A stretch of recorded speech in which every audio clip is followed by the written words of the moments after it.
আসসালামু আলাইকুম দর্শক, আশা করি আপনারা সবাই ভালো আছেন এবং সুস্থ আছেন। জনপ্রিয় বাংলা নাটক গরিব ঘরের রাজপুত্রের ৩৩তম পর্বটি আমরা সবাই দেখেছি। প্রতিটি পর্বের মতোই এই পর্বেও গল্পে এসেছে বেশ কিছু নতুন মোড়, যা আমাদের মনে অনেক কৌতূহলের জন্ম দিয়েছে। আজকের ভিডিওতে আমরা অত্যন্ত নম্রতার সাথে চেষ্টা করব এই পর্বে ঘটে যাওয়া মূল ঘটনাগুলোর একটি সংক্ষিপ্ত বিশ্লেষণ করতে এবং আগামী ৩৪তম পর্বে কী ঘটতে পারে তার একটি সম্ভাব্য ধারণা আপনাদের সামনে তুলে ধরতে। সেই সাথে আগামী পর্বটি কখন আপলোড করা হতে পারে তাও আমরা এই ভিডিওর শেষে আপনাদের জানিয়ে দেব। আশা করি পুরো ভিডিওতে আপনারা আমাদের সাথেই থাকবেন। দর্শক, ৩৩তম পর্বে আমরা দেখেছি অনিকের সাথে বৃষ্টির দূরত্ব দিন দিন বেড়েই চলেছে।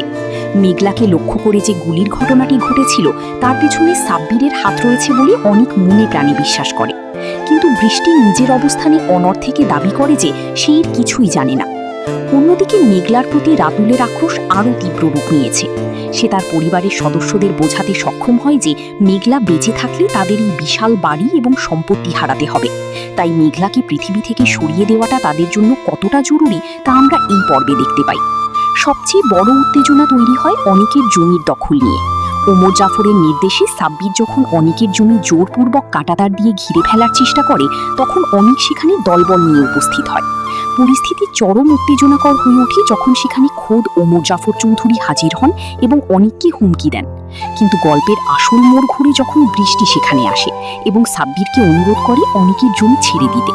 বৃষ্টির প্রতি অনুরাগের কারণে সাব্বির জমি ছেড়ে দিতে রাজি হলেও সবশেষে আমরা একটি ধাওয়া পাল্টা ধাওয়ার রাতুল যেহেতু মেঘলাকে হত্যা করার চেষ্টায় ব্যর্থ হয়েছে, সে সহজে হাল ছেড়ে দেবে না। মেঘলাকে বাঁচাতে অনিককে এখন আরও সতর্ক হতে হবে।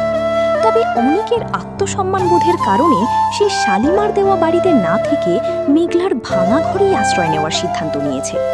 এই সিদ্ধান্ত মেঘলা এবং অনিকের মধ্যকার সম্পর্ককে আরও মজবুত করবে, যা বৃষ্টিকে আরও বেশি ঈর্ষান্বিত করে তুলতে পারে।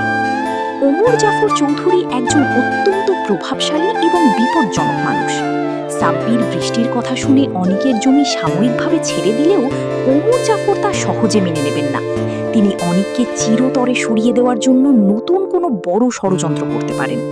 ৩৩তম পর্বের শেষে যে গুলির শব্দ আমরা শুনতে পেয়েছি তা হয়তো সাব্বির বা অনিকের দলবলের কোনো সংঘর্ষের সূত্রপাত ছিল।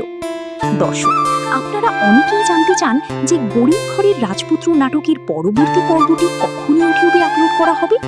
আগামী ৩৪তম পর্বটি আগামী সপ্তাহের মধ্যেই কারো হিমের অফিসিয়াল ইউটিউব চ্যানেলে আপলোড হওয়ার জোর সম্ভাবনা রয়েছে। প্রিয় দর্শক, আপনাদের কি মনে হয় আগামী পর্বে অনিক কি পারবে মেঘলাকে রক্ষা করতে, নাকি বৃষ্টি ও সাব্বিরের দ্বন্দ্বে গল্প অন্য কোনো রূপ নেবে? আপনাদের মতামত অবশ্যই আমাদের ভিডিও কমেন্ট বক্সে লিখে জানাবেন। ভিডিওটি ভালো লেগে থাকলে একটি লাইক দিয়ে আমাদের উৎসাহিত করবেন এবং চ্যানেলটি সাবস্ক্রাইব করে বেল আইকনটি প্রেস করে রাখবেন, যাতে পরবর্তী পর্বের যে কোনো আপডেট আপনারা সবার আগে পেতে পারেন। এতক্ষণ আমাদের সাথে থাকার জন্য আপনাদের সবাইকে আন্তরিক ধন্যবাদ। ভালো থাকবেন, সুস্থ থাকবেন। আসসালামু আলাইকুম।